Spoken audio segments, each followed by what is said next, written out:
오늘 우리가 이제 함께 살펴볼 말씀은 요한복음입니다. 골로새서를 지난주까지 우리가 마무리 짓고 오늘부터 우리 요한복음을 같이 묵상하게 됩니다. 요한복음은 마태복음, 마가복음, 누가복음과 함께 4복음서 중에 하나입니다. 그러나 마태, 마가, 누가복음은 공관복음이라 그렇게 한데 묶여있는 반면에 요한복음은 공관복음과는 좀 더 다른 관점에서 요한이 예수님을 소개하고 있는 책이다. 사람들은 그렇게 이야기합니다. 예를 들면 마태, 마가, 누가복음에서의 주된 관심사는 하나님의 나라입니다. 그래서 예수님은 하나님의 나라에 대해서 끊임없이 설명해 주고 있어요. 그러나 요한복음에는 하나님의 나라가 등장하지 않고 오히려 요한복음에서 강조하는 것은 영생, 생명 이런 단어들이 주로 등장하게 됩니다. 또한 예수님께서는 마태, 마가, 누가복음에는 하나님의 나라를 설명함에 있어서 비유를 통해서 말씀하셨어요. 예를 들면 씨 뿌리는 비유라든가 천국잔치 비유라든가 또는 강청하는 과부의 비유라든가 이런 비유를 통해서 하나님의 나라를 설명해 주셨다면 반면에 요한복음은 예수님이 직접 설교하시는 것을 통해서 하나님의 나라에 대해서 말씀해 주고 계십니다. 예를 들면 이런 거예요. 나는 세상의 빛이다. 나는 길이요 진리요 생명이다 라는 예수님께서 아주 직접적인 방법을 통해서 말씀하시고자 하는 것을 전해주셨다라고 하는 것입니다. 이처럼 요한복음은 다른 복음서와 조금 다른 각도에서 예수 그리스도를 조명하고 있어요. 특별히 요한이 관심을 갖고 있었던 것은 예수님이 누구냐라고 하는 부분이었어요. 요한이 이 요한복음을 통해서 설명해 주고 싶었던 것은 과연 예수님은 어떤 분인지 한번 우리가 살펴보자라고 하는 것입니다. 그렇기 때문에 요한복음을 묵상하는 것은 우리가 예수님이 누구인가를 배우는데 굉장히 유익할 수 있다는 거예요. 그리고 예수님을 이해하는 것은 우리가 하나님을 만나는 데 있어서 하나님을 이해하는 데 큰 도움이 될 수 있다라고 하는 것입니다. 마태복음의 저자는 마태복음을 시작하는 데 있어서 예수님의 족보를 통해 마태복음을 시작하게 됩니다. 다시 말하면 예수님은 누구인가를 이야기함에 있어서 족보를 통해서 설명해 주고 있다는 거예요. 또 한편에 마가복음을 시작함에 있어서 예수 그리스도는 복음은 곧 예수 그리스도다라는 방식을 통해서 예수님을 소개하고 있습니다. 또 한편 누가는 예수님의 행적을 아주 객관적으로 있는 그대로 설명해 주는 것을 통해 누가복음을 기술하려고 해요. 우리 한번 같이 읽어볼까요? 마태복음 1장 1절은 이렇게 설명되어져 있어요. 우리 한번 같이 자막을 통해 보겠습니다. 시작. 다윗의 자손 예수 그리스도의 계보라. 즉 마태는 예수님을 소개함에 있어서 아브라함의 자손이다라고 이야기하면서 예수님을 소개하고 있어요. 마가복음도 한번 같이 볼까요? 마가복음 1장 1절은 이렇게 시작이 됩니다. 시작. 예수 그리스도 복음의 시작이라. 이 복음은 무엇인가? 하나님의 아들 예수 그리스도가 복음이다. 그것을 통해서 예수님을 소개하고 있는 겁니다. 누가복음은 조금 다릅니다. 누가복음 1장 1절부터 3절까지는 이렇게 시작이 돼요. 같이 볼게요. 우리 중에 이루어진 사실에 대하여 처음부터 목격자와 말씀에 일꾼된 자들이 전하여 준 그대로 내력을 저술하려고 붓을 든 사람들이 많은지라. 그 모든 일을 근원부터 자세히 미루어 살핀 나도 데어빌로 각하에게 차례대로 써보내는 것이 좋은 줄 알았노니 누가는 아주 객관적으로 담담하게 예수님의 3년의 행적을 그대로 사람들에게 소개하길 원했던 거예요. 그 예수님이 어떤 일을 하셨는지 그 일이 어떤 의미를 가지고 있는지 예수님의 행적을 그대로 보여주는 것을 통해 예수님을 소개하고 싶었던 거예요. 근데 반면에 요한복음은 그 시작이 좀 남다릅니다. 우리 요한복음 1장 1절은 이렇게 시작이 돼요. 같이 한번 읽어볼게요. 우리 성경을 통해서 봅니다. 시작. 태초에 말씀이 계시니라. 이 말씀이 하나님과 함께 계셨으니 이 말씀은 곧 하나님이시니라. 여러분 다르지 않습니까? 다릅니다. 요한복음의 시작은 조금 달라요. 그런데 이 요한복음의 시작이 저를 너무 설레게 합니다. 저는 요한복음 1장 읽을 때마다 너무 마음이 설레요. 하나님의 계획이 이제 막 펼쳐지는 것만 같은 느낌을 갖게 됩니다. 태초에 말씀이 계셨다. 그 말씀이 하나님과 함께 계셨는데 그 말씀이 곧 하나님이다. 이게 요한이 요한복음 1장 1절에 말해주고 있는 이야기예요. 태초에 그 말씀이 계셨고 그 말씀이 하나님과 함께 했는데 실은 그 말씀이 하나님이다라고 하는 거예요. 요한은 예수 그리스도를 설명함에 있어서 말씀, 즉 로고스를 통해 그 말씀이 하나님이시다. 이건 너무나 중요한 사실이라고 하는 거예요. 여러분 우리가 예수님을 이해함에 있어서 이 부분은 중요합니다. 즉 예수님이 하나님이라고 하는 거예요. 이것이 요한이 요한복음을 통해 말하고자 하는 주제 중에 하나입니다. 예수님은 누구인가? 예수님은 하나님이라고 하는 겁니다. 요한복음을 사람들은 굉장히 어려운 책 중에 하나다 그렇게 이야기합니다. 요한이 성경에 쓴 책이 3권 혹은 5권 읽게 되는데 가장 먼저 쓴 게 요한복음이고 그 다음에 요한 1서, 요한 2서, 요한 3서 그리고 마지막에 쓴 게 요한 계시록입니다. 그런데 이 요한복음은 때로 어떤 학자들은 요한계시록보다 더 까다로운 책 중에 하나다, 더 어려운 책 중에 하나다 그렇게 이야기합니다. 겉으로 보기엔 그냥 예수님의 행적을 있는 그대로 기록해 놓은 것 같지만 그러나 그 의미를 살펴보게 되면 훨씬 더 심오한 내용을 담고 있다라고 하는 거죠. 그래서 예수님을 이해하기에 굉장히 필요한 책이 요한복음이라 그렇게 이야기합니다. 심오하기도 하고 신비로운 진리가 담겨 있는 책이 요한복음이에요. 그래서 이 요한복음이 너무나 감사한 거예요. 요한복음 오늘 18절을 한번 같이 읽어볼게요. 오늘 본문의 마지막 절인데 이렇게 기록되어 있어요. 18절 시작. 본래 하나님을 본 사람은 없으되 아버지 품속에 있는 독생하신 하나님이 나타내시느니라. 본래 우리 중에 하나님을 본 사람은 아무도 없다는 겁니다. 어느 누구도 보이지 않는 하나님을 볼 수 없다는 거예요. 그러나 우리가 지금 예수님을 보았기 때문에 예수님을 본 사람은 보이지 않는 하나님을 이해할 수 있다는 거예요. 보이지 않는 하나님을 본 거라는 거예요. 예수님이 곧 하나님이라는 이야기를 하고 있다 라고 하는 것이에요. 여러분 그래서 예수님을 만나는 것이 예수님을 이해하는 것이 중요한 일입니다. 예수님이 없이는 하나님을 알 수 없다는 거예요. 예수님이 없이는 하나님을 만날 수도 없다라고 하는 겁니다. 그러나 예수님을 알면 하나님을 알게 돼요. 예수님을 만나면 하나님에게 가는 길이 열리게 된다라고 하는 거예요. 그래도 예수님을 아는 것이 중요해요. 예수님을 묵상하는 것이 필요한 일이라고 하는 거예요. 유대교는요 예수 그리스도를 인정하지 않아요. 여러분 이슬람교도는요 예수를 그냥 선지자 중에 한 명으로밖에 이야기하지 않는다는 거예요. 그렇기 때문에 그들은 하나님을 알 수 없어요. 하나님을 만날 수도 없고 하나님을 이해할 수도 없다라고 하는 것입니다. 오늘 우리가 요한복음을 묵상하면서 우리가 예수 그리스도를 제대로 바라볼 수 있게 되길 바라고 원하고 예수 그리스도를 제대로 이해하는 것으로 말미암아 보이지 않는 하나님을 만날 수 있는 은혜가 있는 시간 되길 주님의 이름으로 축복합니다. 우리가 예수님을 만나면 하나님을 알게 되고 예수님을 통해 하나님 앞에 나아갈 수 있고 교제의 문이 열린다라고 하는 거예요. 그는 보이지 않는 하나님의 형상이요 모든 피조물보다 앞선 자시라. 여러분이 오늘 예수를 알게 되고 예수를 통해 하나님을 아는 그런 신비로운 역사 일어나기 주님의 이름으로 축복합니다. 그렇다면 예수는 누구일까? 그것이 오늘 우리가 함께 묵상할 주제, 말씀인 거예요. 첫 번째 우리가 기억해야 될 것은 예수님은 누구인가? 예수님은 우리의 근원이 되시는 분이라고 하는 거예요. 예수님은 우리의 근원이에요. 예수님은 시작과 끝이에요. 처음과 마지막이에요. 모든 것이 예수님으로부터 말미암고 예수님으로부터 시작됐다는 겁니다. 우리 3절의 말씀을 같이 한번 읽어볼게요. 3절입니다. 시작. 만물이 그로 말미암아 지은 바 되었으니 지은 것이 하나도 그가 없이는 된 것이 없느니라. 이 땅의 모든 것이 예수님으로 말미암아 창조되었다고 이야기하고 있는 거예요. 그분이 없이는 아무것도 된 것이 없다라고 강조하고 있는 것을 우리는 분명히 기억해야만 될 것입니다. 이 땅의 모든 것의 근원은 예수 그리스도예요. 이 세상의 모든 피조물은 예수님으로 말미암아 창조되었다라고 하는 것입니다. 이 땅의 모든 것이 예수님으로 말미암아 창조되었다, 지어졌기 때문에 이 세상의 모든 것은 우연히 주어진 것이 아니라 하나님의 계획 속에 만들어졌다는 것을 우리는 비로소 깨닫게 되는 것이에요. 예수님으로 말미암아 지어졌다라고 하는 것은 그 속에 예수님의 뜻이 하나님의 계획과 섭리가 담겨져 있다라고 하는 것입니다. 우리가 살고 있는 지금의 세상, 시간, 장소, 우리의 생명, 우리가 만나는 모든 관계들 속에 하나님의 계획이, 하나님의 뜻이 담겨져 있어. 이 세상 모든 것은 하나님의 계획하신, 하나님이 우리에게 주신 선물이라고 하는 겁니다. 여러분 우연은 없어요. 그냥 이루어진 것이 아무것도 없다라고 하는 거예요. 자연스럽게 된 것은 이 세상에 아무것도 없다는 거죠. 하나님은 목적에 따라 이 세상의 모든 피조물을 창조하신 분이에요. 그 가운데 예수님이 함께 계셨다라고 하는 것입니다. 그렇기 때문에 우리의 삶의 근원도 예수님으로부터 말미암은 거예요. 이 세상 모든 피조물이 그러하듯이 우리 한 사람 한 사람은 하나님의 계획에 따라 하나님의 뜻에 따라 창조되고 지어졌다라고 하는 것이에요. 우리의 근원이 예수 그리스도가 된다라고 하는 것, 사랑하는 성도 여러분, 우리가 지금 이 자리에 있는 것은 여러분의 형편이 어떠하든 간에, 여러분이 어디 있든 간에 그 가운데는 하나님의 계획과 섭리가 있는 것을 믿으시기를 바랍니다.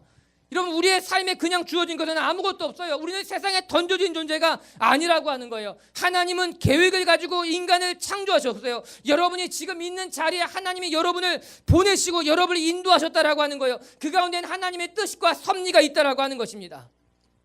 그렇기 때문에 우리는 너무 행복한 일을 만나도 그렇게 들칠 필요가 없어요. 하나님의 뜻이기 때문에 겸손하게 감사하게 받아들이면 된다라고 하는 거예요. 그냥 누리면 되는 거예요. 뿐만 아니라 또한 너무 힘든 일을 만난다고 해서 크게 낙심할 필요도 없다는 거예요. 왜? 그 속에는 하나님의 숨겨진 뜻이 있기 때문에 그 하나님의 숨겨진 뜻을 발견하다 보면 고난을 이겨나가 힘을 얻게 되는 거예요. 그 고난을 통해 하나님의 뜻을 발견하게 된다라고 하는 것입니다.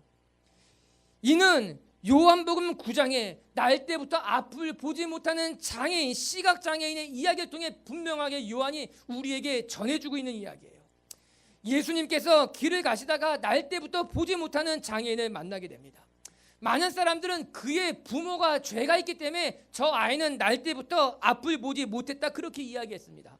또 어떤 사람들은 아니다, 그가 죄가 있기 때문에 그는 앞을 보지 못하는 것이라고 이야기했어요. 그러나 예수님은 그들을 바라보며 분명하게 못 박으며 이야기했습니다.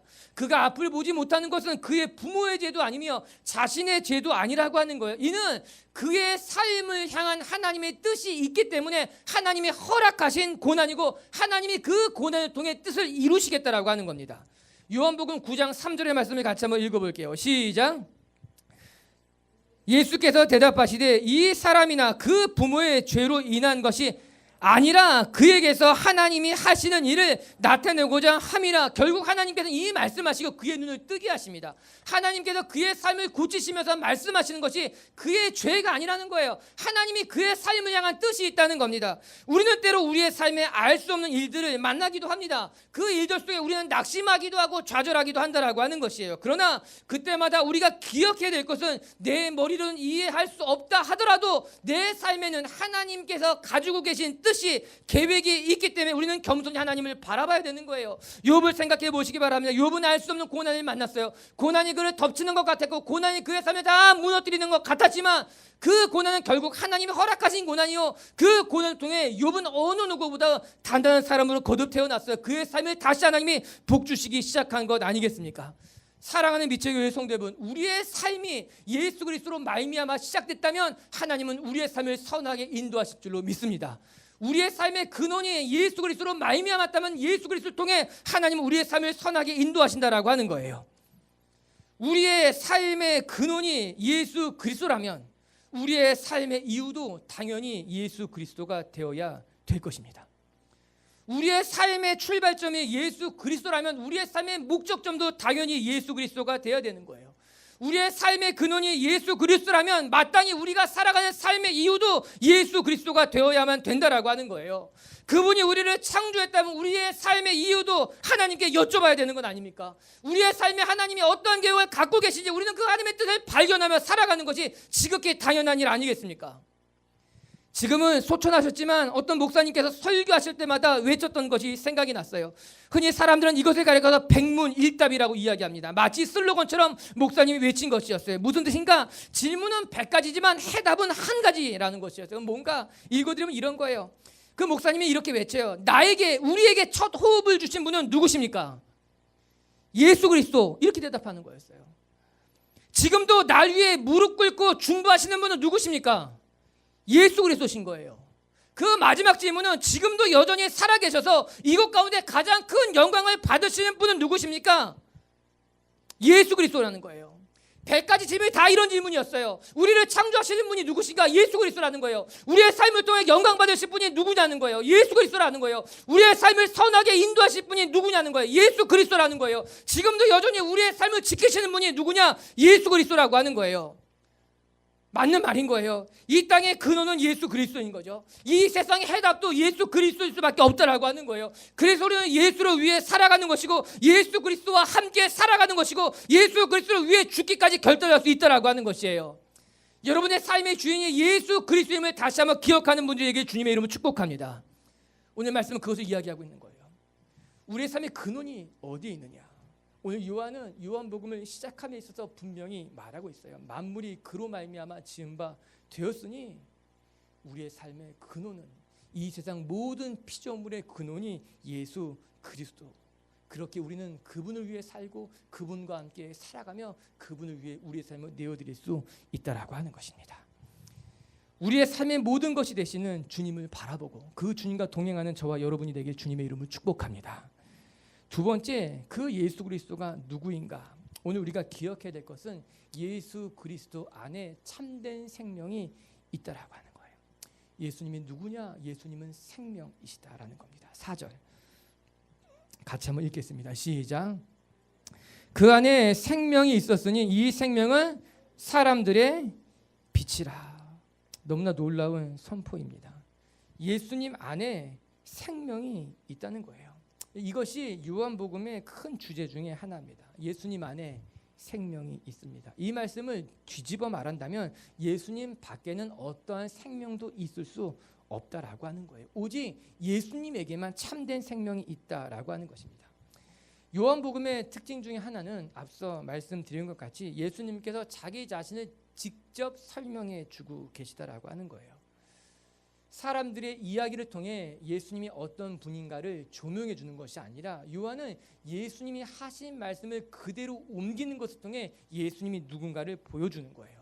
에고 에임이다, 그렇게 이야기합니다. 즉 나는 뭐뭐다, 누구다, 이렇게 예수님이 말씀하신 것이 요한복음엔 여러 등장하게 됩니다. 예수님은 이렇게 말해요. 나는 세상의 빛이다. 이게 에고 에임이에요. 또 나는 생명의 떡이다. 또는 나는 양의 문이다. 이것이 예수님이 자기 자신에 대해서 직접적으로 설명해 주신 이야기라고 하는 거예요. 예수님은 긴 설명으로 이야기하지 않았어요. 아주 직접적으로 말씀해 주셨어요. 오병이어의 기적을 행하시고 난 다음에 예수님은 이렇게 말씀하셨습니다. 내가 생명의 떡이다. 5천 명이 넘는 사람들을 떡으로 다 먹이시고 난 이후에 너희가 지금 이 떡을 먹고 배부르느냐? 그러나 너희가 알아야 될 것이 있는데 진짜 떡은, 생명의 떡은 예수님 자신이라고 하는 거예요. 우리가 차후에 계속해서 살펴보겠지만 사실 요한복음은 그런 구조로 되어 있어요. 하나의 사건을 보여주고 나서 그 사건을 설명하는 강론이 이어지게 되는 것입니다. 어쩌면 예수님은 생명의 떡이라는 것을 설명하기 위해서 그 앞선에 5천 명을 먹이시는 오병이어의 기적을 행하신 겁니다. 오병이어의 기적을 행하신 이후에 너희들이 이것으로 배불렀다면 이제 진짜 너희의 영혼을 배부르게 할 이야기를 들어보라 라고 하는 거예요. 그리고 나서 예수님이 이렇게 말씀하셨어요. 나는 생명의 떡이니 내게 오는 자는 결코 줄이지 않을 것이요 또 나를 믿는 자는 영원히 목마르지 아니하리라. 예수님이 이 오병이어의 기적을 통해 정말로 하고 싶은 말씀이었던 거죠. 너희가 떡을 먹고 생명을 얻었다고 생각하는지 모르지만 진짜 생명의 떡은 이 눈에 보이는 떡이 아니라 내가 바로 생명의 떡이라고 하는 겁니다.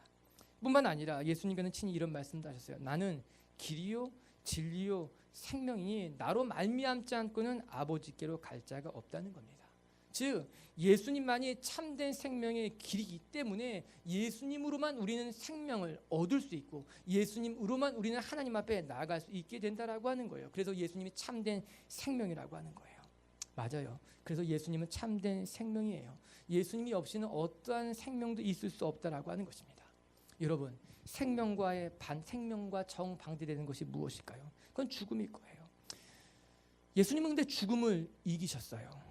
친히 죽은 자 가운데 살아나셔서 부활의 첫 열매가 되셨을 뿐만 아니라 예수님의 3년의 공생애 동안 죽은 자를 친히 살리시는 것을 사람들에게 보여주는 것으로 말미암아 삶과 죽음을 다스리는 분이 예수 그리스도라는 것을 보여주셨다라고 하는 거예요. 삶도 생명도 예수님에게 순종했을 뿐만 아니라 죽음까지도 예수님에게 순종할 수밖에 없는 이 생명의 주인이 누구인지를 예수님이 친히 보여주셨다라고 하는 것입니다. 오늘 말씀에는 굉장히 중요한 게 담겨져 있어요. 12절의 말씀을 같이 한번 읽어볼까요? 12절의 말씀입니다. 시작. 영접하는 자 곧 그 이름을 믿는 자에게는 하나님의 자녀가 되는 권세를 주셨으니, 영접하는 자 말이 좀 어렵기 때문에 설명을 해주고 있어요. 곧 예수님을 믿는 자에게는 하나님의 자녀가 되는 권세를 주셨어요. 누가 주셨는가? 하나님이 주신 거예요. 하나님이 친히 하나님의 자녀가 되는 권세를 우리에게 주셨다라고 하는 겁니다. 이는 우리가 하나님의 자녀가 되는 길이 예수 그리스도를 통해 열렸다는 것을 말해주고 있는 것 아니겠습니까? 우리가 참된 생명을 얻는 방법이 예수님에게 있는 거예요. 예수님을 믿으면 우리 안에 참된 생명이 시작되고 비로소 우리는 하나님의 자녀가 될 수 있게 된다라고 하는 것입니다. 우리에게는 두 개의 생명이 있다 해도 틀린 말이 아닐 겁니다. 이는 또한 우리가 두 개의 시민권을 갖고 있다라고 표현할 수도 있다라고 하는 거예요. 하나는 육체적인 생명을 말하는 것이고 또 하나는 우리의 육체적인 생명이 죽은 이후에 영원히 이어지는 두 번째 생명을 말하는 것일 수 있습니다. 하나는 이 땅에서의 생명을 말하는 거지만 또 하나는 죽음 이후에 영원한 생명을 말하는 것도 있을 수 있다라고 하는 것입니다. 요한이 오늘 우리에게 말해주고 있는 영원한 생명이란 무엇인가? 이것이 예수 그리스도를 만나는 것으로 말미암아 육체적인 생명뿐만 아니라 이 육체적인 생명이 죽은 이후에 영원한 생명을 얻게 되는 것을 요한은 말해주고 있다라고 하는 것입니다. 우리가 예수 그리스도를 영접하는 순간 우리는 하나님의 자녀가 되며 우리가 하나님의 자녀가 되는 순간 우리가 잃어버렸던 하나님의 주시는 영생을 다시 얻게 되고 그 영생을 우리의 삶을 영원한 곳에 인도하게 된다라고 하는 것이죠. 여러분, 우리의 신앙이 현실과 동떨어지면 안 될 것입니다. 우리는 현실을 품고 이 땅에 함께 살아가는 사람들이 되어야만 돼요. 연약한 사람들을 위해 기도하고 연약한 사람들을 위해 눈물을 흘리는 것이 우리가 해야 되는 일이 맞아요. 우리는 이 세상 속에 살아가는 것이 맞아요. 그러나 우리의 신앙이 영원한 생명을 놓친 채 이 땅에 살아가는 것에만 주목하게 된다면 그런 신앙은 참된 신앙이라고 불려줄 수 없다는 것도 잊지 말아야 될 거예요. 맞아요. 우리는 이 세상 속에 살아요. 이 세상 사람들을 위로하며 이 세상 사람들을 살리며 이 세상 사람들과 격려하며 이 세상 속에 살고 있어요. 그것이 신앙인의 본질이에요. 그렇다고 해서 영원한 생명을 우리가 잊고 산다면 영원한 생명을 잃어버리게 된다면 그건 더 이상 신앙이라고 말할 수 없는 거예요. 그냥 그는 도덕적으로 성실한 삶일 뿐이에요. 그냥 참 잘 사는 착한 사람일 뿐이라고 하는 거예요. 신앙인이라고 말해줄 수 없다는 겁니다. 그렇게 바울은 우리에게 이야기하기를 우리는 두 개의 시민권을 갖고 있다고 이야기하는 거예요. 이 땅의 시민으로서의 삶도 살아갈 뿐만 아니라 천국에서의 시민권도 잊지 말아야 된다는 거예요. 빌립보서 3장 20절 제목을 통해 같이 한번 읽어봐요. 시작. 그러나 우리의 시민권은 하늘에 있는지라 거기로부터 구원하는 자 곧 주 예수 그리스도를 기다리노니. 로마에 살고 있었던 바울은 로마의 시민인 동시에 나는 천국의 시민이라는 것을 이야기하고 있는 건 아닙니까? 내가 예수 그리스도를 통해서 새로운 생명을 얻었기 때문에 이 땅에서만 살아가는 존재가 아니라 천국에서의 삶도 약속받은 천국의 시민이 되었다고 이야기하고 있는 것이죠. 여러분, 이 땅에서의 삶만이 여러분의 전부라고 생각하지 말고 영원한 생명을 소유하고 영원한 생명을 소망하며 영원한 생명을 바라보는 믿음의 신앙인들이 될 수 있게 되기를 주님의 이름으로 축복합니다. 이에 있어서 13절의 말씀은 이는 혈통으로나 육정으로나 사람의 뜻으로 나지 아니하고 오직 하나님께로부터 난 사람들이라고 이야기하고 있는 거예요. 전 여러분이 육으로나 혈통으로나 사람의 뜻으로 이 세상에 국한된 삶을 살아가는 것이 아니라 하나님에게 속한 인생, 하나님의 자녀로서의 삶도 살아갈 수 있는 분들이 될 수 있게 되길 주의 이름으로 축복합니다. 언제 가능한가? 우리 안에 예수 그리스도의 생명이 들어올 때 비로소 우리는 하나님의 백성으로서의 삶을 이어갈 수 있게 된다라고 하는 거예요. 사랑하는 성도 여러분, 예수님은 우리의 생명이 되십니다. 우리는 그 생명을 통해 또 다른 하나님의 나라를 경험하게 되며 하나님의 자녀로서의 삶을 얻게 된다라고 하는 것이죠. 저와 여러분이 이 그리스도, 생명 되신 그리스도를 꼭 붙잡고 믿음의 길을 걸어갈 수 있는 하나님의 사람들이 되게 주님의 이름으로 축복합니다. 세 번째, 예수 그리스도는 누구인가? 오늘 말씀을 통해 보게 되는 것은 예수 그리스도로 말미암아 은혜가 시작되었다는 거예요. 이 말씀은 너무나 귀한 말씀입니다. 우리의 삶은 하나님의 은혜가 없이는 그 어떤 것도 이룰 수 없는 연약한 존재일 겁니다. 그래서 우리는 은혜로 사는 사람들인 거예요. 내 힘, 내 노력, 내 열심을 넘어선 하나님의 은혜가 지금도 우리를 지키고 지금도 우리를 붙들고 있다는 겁니다. 전 여러분이 수고해서 땀을 흘려서 이 세상을 이겨나가는 것도 중요하지만 거기에 하나님의 은혜가 덧붙여지길 바라요. 근데 오늘 성경이 이렇게 이야기하고 있어요. 17절의 말씀을 같이 한번 읽어볼게요. 17절 시작. 율법은 모세로 말미암아 주어진 것이요 은혜와 진리는 예수 그리스도로 말미암아 온 것이니라. 율법은 모세로 말미암아 주어졌어요. 어디에서? 시내산에서 모세가 하나님에게 받은 겁니다. 그러나 은혜와 진리는 예수 그리스도로 말미암아 시작됐다는 거예요. 전 이 말씀이 너무나 귀하고 너무나 값져요. 여러분, 율법은 우리를 정죄하는 것입니다. 율법이란 매우 정확한 잣대를 가지고 와서 우리의 잘잘못을 따집니다. 율법은 우리의 한계를 드러나게 합니다. 율법은 우리의 부족함을 밝혀주는 겁니다. 율법으로 우리는 비로소 하나님 앞에 나아갈 수 없는 연약한 존재라는 것을 깨닫게 된다라고 하는 것이에요. 율법으로 하나님 앞에 나아갈 수 있는 사람은 아무도 없어요. 그래서 율법은 우리의 무기력함을 드러내는 거예요. 율법은 우리를 초라하게 만드는 거예요. 율법은 우리를 연약한 존재라는 것을 깨닫게 하는 것이 율법의 일이라고 하는 것이에요. 그러나 율법 외에 한 의가 나타났으니 그것이 바로 은혜라고 하는 거예요. 율법은 우리를 죄인이라 소송하지만 은혜는 죄인인 우리를 용서한다고 이야기합니다. 율법은 우리를 무기력하게 만들지만 은혜는 무기력한 우리에게 새로운 가능성과 희망을 보여주는 것이 은혜라고 하는 거예요. 우리는 은혜를 통해 하나님을 알게 되고, 우리는 은혜를 통해 믿음을 깨닫게 되고, 우리는 은혜를 통해 살아갈 수 있는 힘을 얻게 된다는 거예요. 은혜가 없이는 우리는 아무것도 아닌 존재예요. 은혜가 없이는 우리에게는 어떠한 가능성도 찾아볼 수 없게 된다는 거예요. 은혜가 없이는 우리에게는 어떤 희망도 없다라고 하는 것이에요. 그러나 예수 그리스도께서 우리에게 오신 것으로 말미암아, 예수 그리스도로 말미암아 은혜의 때가 열린 거예요. 은혜는 예수 그리스도로 말미암아 시작되었어요. 그 은혜가 우리를 강하게 하는 거예요. 그 은혜로 말미암아 우리는 하나님 앞에 나아갈 수 있어요. 그 은혜로 말미암아 우리의 삶에는 새로운 길이 열리게 되어 있다라고 하는 것이에요. 좀 더 풀어서 설명하자면 그리스도께서 십자가에 달려 죽으신 것으로 말미암아 우리의 허물을 씻으셨고, 우리는 더 이상 죄인이 아닌 의인으로 하나님과의 교제의 문이 열린 믿음의 길을 살아갈 수 있게 된다라고 하는 것입니다. 맞아요. 사랑하는 성도 여러분, 우리에겐 가능성이 없습니다. 우리는 무기력한 사람들입니다. 우리 안에 죄성, 우리 안에 있는 욕심, 우리 안에는 연약함, 우리는 어떤 가능성도 우리 안에는 찾아볼 수 없을 겁니다. 그러나 하나님의 은혜가 예수 그리스도로 말미암아 우리에게 찾아왔고, 그 은혜는 비로소 우리 안에 새로운 가능성을 열어주는 거예요. 부끄럽지만 용기를 낼 수 있는 거예요. 연약하지만 힘을 얻을 수 있게 되는 거예요. 무기력하지만 이 무기력함 가운데 하나님의 뜻이 이루어지게 되어 있다라고 하는 거예요. 사랑하는 성도 여러분, 여러분의 힘으로 사는 것이 아니라 은혜로 살아가는 분들이 되길 주님의 이름으로 축복합니다. 은혜를 깨닫는 자는 겸손해집니다. 은혜를 깨닫는 자는 하나님을 의지하게 됩니다. 은혜를 깨닫는 자는 비로소 예수 그리스도 앞에 무릎 꿇게 되어 있다라고 성경 우리에게 말씀해 주고 있는 거예요. 그래서 17절의 말씀이 너무나 귀하고 소중합니다.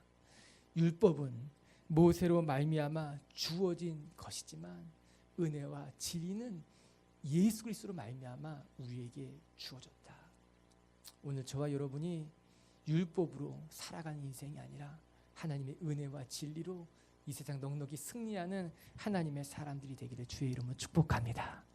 말씀을 마칠게요. 오늘 요한은 요한복음을 통해 우리에게 먼저 예수 그리스도를 보여주기 원했습니다. 다음 주는 우리가 세례 요한을 살펴볼 거예요. 마태, 마가, 누가는 다 세례 요한에서부터 시작합니다. 그러나 오늘 요한은 세례 요한을 소개하기에 앞서 먼저 예수 그리스도를 이야기하고 있어요. 예수 그리스도는 누구인가? 하나님이라고 하는 거예요. 예수를 본 자는 하나님을 보고 예수를 만난 자는 하나님을 만났다라고 성경 그렇게 우리에게 이야기하고 있는 거예요. 첫 번째 기억합시다. 예수 그리스도가 우리의 삶의 근원입니다. 예수 그리스도가 우리의 삶의 전부입니다. 우리를 이끄는 것도 예수 그리스도고, 우리의 호흡도 예수 그리스도고, 우리의 삶을 돌보시는 분도 예수 그리스도고, 우리의 삶을 통해 영광 받으실 분도 예수 그리스도예요. 예수 그리스도는 시작과 끝이요 처음과 나중이고, 예수 그리스도는 우리의 삶의 전부라고 하는 거예요. 저와 여러분이 이 예수를 붙들고 살아가는 하나님의 사람들이 되시길 주의 이름으로 축복합니다. 두 번째, 예수 그리스도 안에 참된 생명이 있습니다. 예수님은 생명의 떡이라, 예수님은 길이요 진리요 생명이라, 예수 그리스도를 만나는 자는 참된 생명을 얻게 되는 거예요. 이 땅에서의 생명뿐만 아니라 영원한 생명이 예수 그리스도 안에 있다는 겁니다. 여러분, 우리가 이 세상에 갇혀 사는 인생이 아니라, 이 세상 것에 우리의 삶이 매여 있는 것이 아니라 예수 그리스도로 말미암아 영원한 생명을 바라보고 소망하는 저와 여러분이 되시기를 바랍니다. 그리고 세 번째, 예수 그리스도로 말미암아 은혜가 시작이 되었답니다. 우리 빛의 성도들이 자기 힘으로 자기 능력으로 사는 것이 아니라 하나님의 은혜로 하나님의 복으로 살아가는 분들이 되었으면 좋겠어요. 할렐루야.